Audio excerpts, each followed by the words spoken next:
بدلیں زندگی۔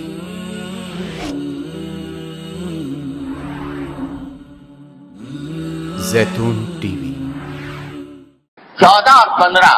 شعبان کی درمیانی رات، جس کو ہمارے ہاں عام طور سے شب برات کہا جاتا ہے، اس کے بھی کچھ احکام ہیں۔ یہ ایک ایسی رات ہے جس کی فضیلت متعدد روایات سے ثابت ہے، اور اس رات میں عبادت کو موجب اجر و ثواب قرار دیا گیا ہے عام راتوں سے زیادہ۔ آج کل بعض حضرات یہ فرماتے ہیں کہ شب برات کی کوئی حقیقت نہیں ہے، یا اس کے بارے میں کوئی صحیح حدیث سے ثابت نہیں ہے۔ یہ بات درست نہیں۔ حقیقت میں شب برات کی فضیلت 17 صحابہ کرام رضی اللہ تعالی عنہما سے روایت ہے، 17 صحابہ کرام سے، تو انہوں نے نبی کریم صلی اللہ علیہ وسلم کی طرف سے یہ بیان فرمایا کہ اس رات میں عبادت کرنا فضیلت رکھتا ہے۔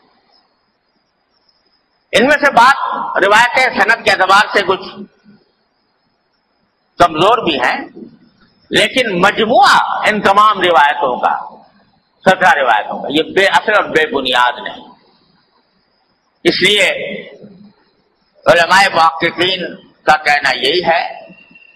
کہ شب برات یعنی 14 اور 15 کی درمیانی شب یہ خصوصی فضیلت رکھتی ہے، اور اس میں عبادت کا اہتمام کرنا، نمازوں وغیرہ کا، نفلی نمازوں کا، یہ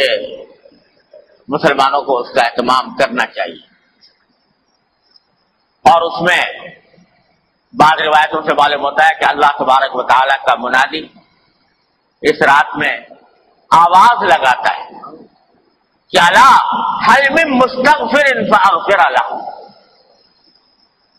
سنو کیا کوئی ہے جو اپنے گناہوں کی مغفرت مانگنے والا ہو اور میں اس کی مغفرت کروں۔ هل من مبتلا فاعافیہ، ہے کوئی مبتلا مصیبت، مشکلوں میں مبتلا، جس کی مصیبت کو میں عافیت سے تبدیل کروں۔ یہ ساری رات اللہ تبارک و تعالیٰ کی طرف سے اعلان ہوتا رہتا ہے۔ لہذا اس رات میں جاگنا اور عبادت کرنا یہ عام راتوں سے زیادہ فضیلت کا سبب ہے۔ دعائیں کرنا، بشرطے کہ وہ عبادت اسی طرح کی جائے جس طرح جناب نبی کریم سرور دو عالم صلی اللہ علیہ وسلم نے فرمائی، اس میں بھی اپنی طرف سے کوئی اضافہ نہ ہو۔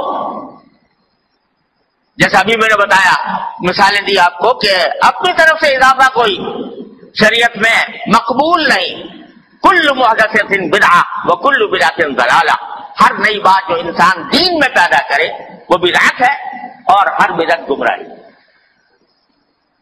تو شیطان تو انسان کے پیچھے لگا ہوا ہی ہے، اسے دیکھا کہ یہ رات فضیلت والی آنے والی ہے، تو اس فضیلت والی رات میں مسلمان متوجہ ہوں گے، اللہ تعالیٰ کی طرف رجوع کریں گے،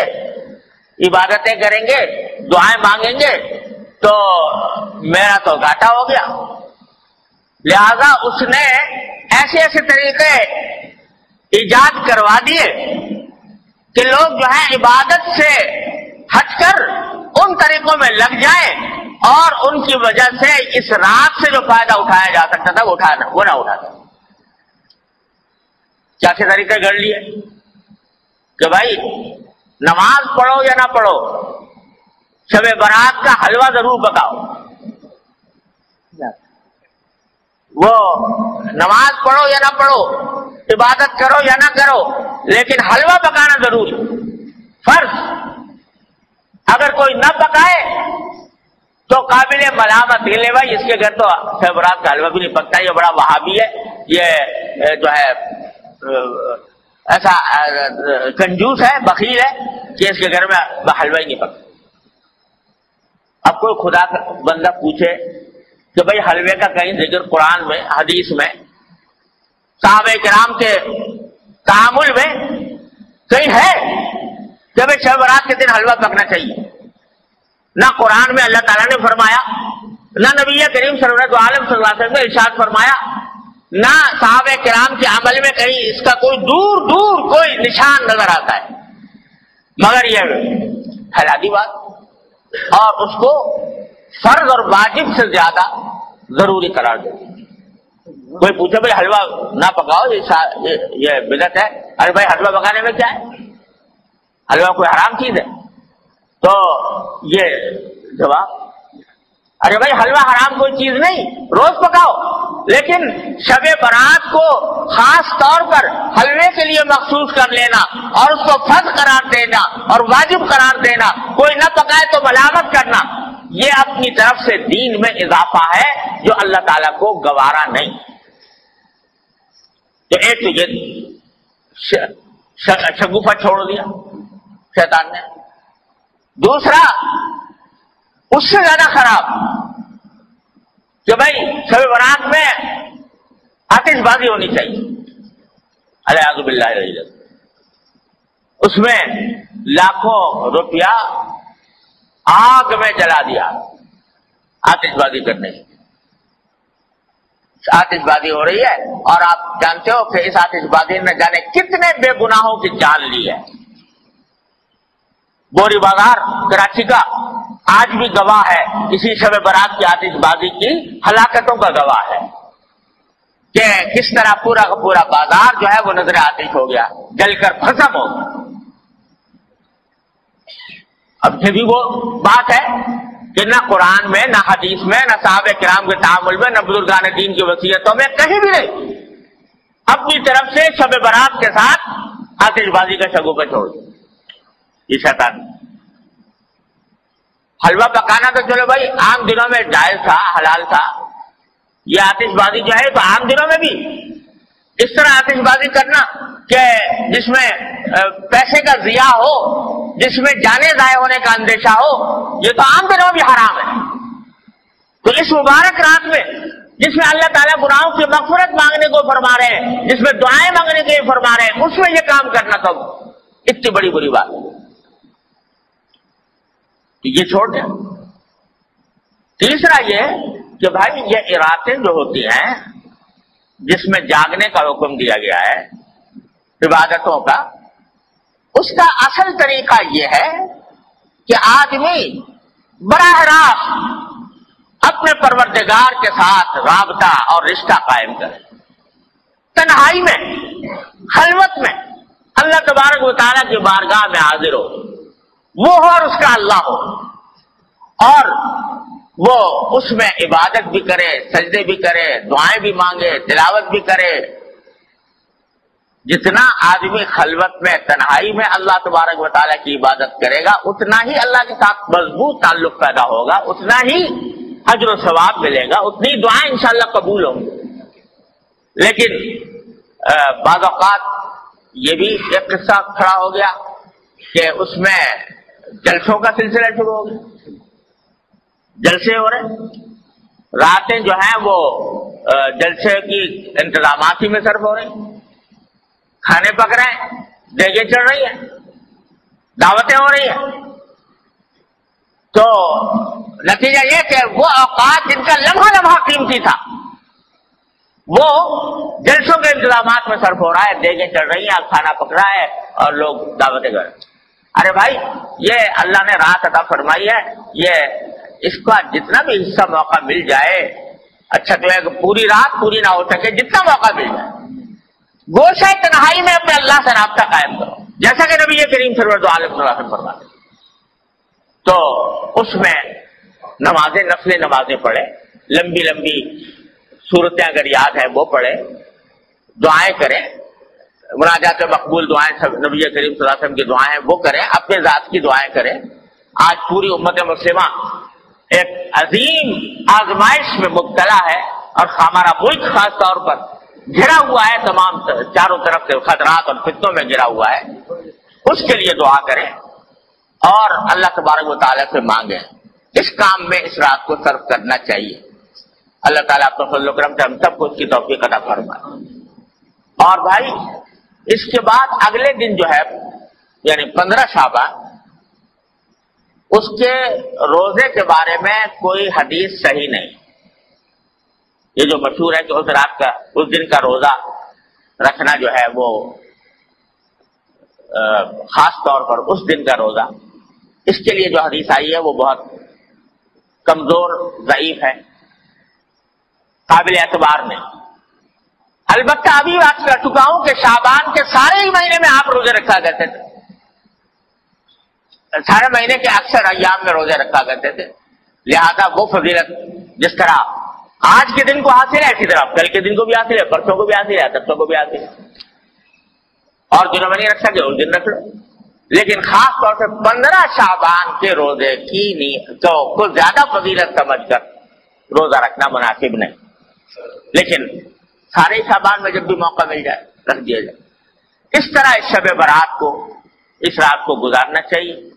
اللہ تبارک و تعالیٰ سے دعائیں کرنی چاہیے۔ البتہ ایک بات اور سمجھ لیجئے، ایک روایت میں آتا ہے کہ اللہ تعالیٰ اس رات کے بارے میں بھی آتا ہے، شب قدر کے بارے میں بھی آتا ہے کہ اللہ تعالیٰ اس رات میں اتنے لوگوں کی مغفرت فرماتے ہیں جس میں قبیلہ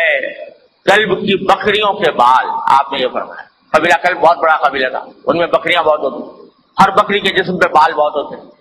تو سارے قبیلے کی بکریوں کے بال جتنے ہیں اتنے انسانوں کے لگا مغفرت ہوتا، مگر فرمایا 2 آدمیوں کی مغفرت ہے، اللہ بچائے۔ ایک وہ جو کسی مسلمان سے کینہ رکھتا ہو، کسی مسلمان کینے کے معنی یہ کہ اس کی بدخواہی پر آمادہ ہو، بلا وجہ اس کو برا سمجھ کر اس کو تکلیف پہنچانے اور اس کو ذلیل کرنے کی فکر میں رہتا ہو، اللہ بچائے۔ ایک تو اس کے گناہ معاف نہیں ہوتے اس رات، اور ایک فرمایا وہ جو اپنے پاجامہ، شلوار، پتلون جو بھی پہنے ہوئے ہے اس کو ٹخنوں سے نیچے لٹکائے، اللہ بچائے، تو اس کے بارے میں بھی اس حدیث میں آتا ہے۔ لہذا اس کا اہتمام کرنا چاہیے، ہمیشہ ہی کرنا چاہیے کہ اللہ تعالیٰ کسی مسلمان کے خلاف دل میں کینہ رکھنے سے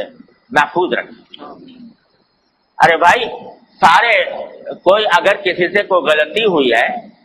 تو اس غلطی کا اس سے بتا دو، معاملہ صاف کر لو، کوئی شکایت ہوئی ہے شکایت گلا کر کے معاملہ صاف کر لو، اور تمہیں شریعت نے یہ بھی حق دیا ہے کہ جس نے جتنی تکلیف پہنچائی ہے تم اتنی اس کو بھی پہنچا دو، بدلہ لے لو برابر سرابر کا۔ لیکن دل میں کینہ لے کے بیٹھ گئے اور اس کو ہر طرح ذلیل کرنے، خار کرنے، تکلیف پہنچانے، بدخواہی کرنے کی فکر میں لگ گئے، یہ چیز جو ہے وہ اتنی بڑی گناہ ہے، اتنا بڑا گناہ ہے کہ اس رات میں بھی معاف نہیں۔ اسی طرح یہ بھائی آج کل بہت ابتلا ہے اس میں ٹخنوں سے نیچے لٹکانے کا، اللہ تعالیٰ ہر مسلمان کی حفاظت فرمائے۔ یہ حدیث میں فرمایا کہ یہ اصل میں تکبر کی علامت ہے، اور تکبر ایسی چیز ہے جو اللہ تبارک و تعالیٰ تکبر کو کسی قیمت پر برداشت نہیں کرتا۔ فرمایا الکبریاء ردائی فمن نازعتہ قسمت، او کما قال صلی اللہ علیہ وسلم، کہ بڑائی تو میری صفت ہے، میری چادر ہے، جو کوئی مجھ سے اس میں جھگڑنا چاہے گا اس کی گردن توڑ دوں۔ تو تکبر بہت خراب ہے، اور یہ تکبر کے علاوہ اس واسطے اس سے حضور نے منع بھی فرمایا، اور اس جگہ پر خاص طور سے اس کا ذکر فرمایا۔ اس کا بھی بھائی ہر مسلمان، کیا اس میں فائدہ ہے کہ آدمی لٹکا لے، ٹخنوں سے نیچے چلا جائے گا تو کیا فائدہ حاصل ہو جائے گا، کون سی دولت مل جائے گی، کون سی لذت حاصل ہو جائے گی؟ لیکن نبی کریم صلی اللہ علیہ وسلم کے حکم کی مخالفت ہوگی، اتنی بڑی وعید کا سامنا کرنا ہوگا۔ اللہ تبارک و تعالیٰ اپنے فضل و کرم سے، اپنی رحمت سے ہمیں اس رات سے صحیح فائدہ اٹھانے کی توفیق عطا فرمائے، اور اس میں اللہ تعالیٰ کی رحمتیں اور برکتیں جمع کرنے کی توفیق عطا فرمائے، اور اپنے غضب اور اپنی ناراضی کے اسباب سے ہماری حفاظت فرمائے۔ ہاں بھائی، یہ بات بھی رہ گئی کہ شب برات میں قبرستان جانے کا مسئلہ۔ ایک مرتبہ ایک روایت میں آتا ہے کہ ساری حیات طیبہ میں رسول کریم صلی اللہ علیہ وسلم ایک رات، ایک روایت میں ہے، وہ سندن اتنی زیادہ مضبوط بھی نہیں ہے، لیکن بہرحال اس میں آتا ہے کہ آپ جنت البقیع تشریف لے گئے اور وہاں پر دعائیں فرمائیں، قبلہ رو ہو کر دعائیں فرمائیں۔ لیکن یہ ساری زندگی میں ایک ہی مرتبہ یہ واقعہ ہے، آگے پیچھے ہر سال جانے کا کوئی معمول نہیں تھا۔ لہذا اگر کوئی شخص جائے اس نیت سے کہ ایک مرتبہ حضور تشریف لے گا میں بھی چلا جاتا ہوں تو کوئی حرج نہیں، لیکن اس کو ایک مستقل سنت قرار دینا کہ ہر سال جانا ضروری ہے، یہ سمجھنا درست نہیں۔ اس طرح اگر کوئی شخص اگر جا کر اپنے مردوں کے حق میں دعائیں کرے، اپنے حق میں دعائیں کرے تو اس میں کوئی مذائقہ بھی نہیں، نہ موم بتی نہ اگربتی، سب ایمان کا نور چاہیے، موم بتیوں اگربتیوں کا نور۔ وآخر دعوانا الحمدللہ رب العالمین۔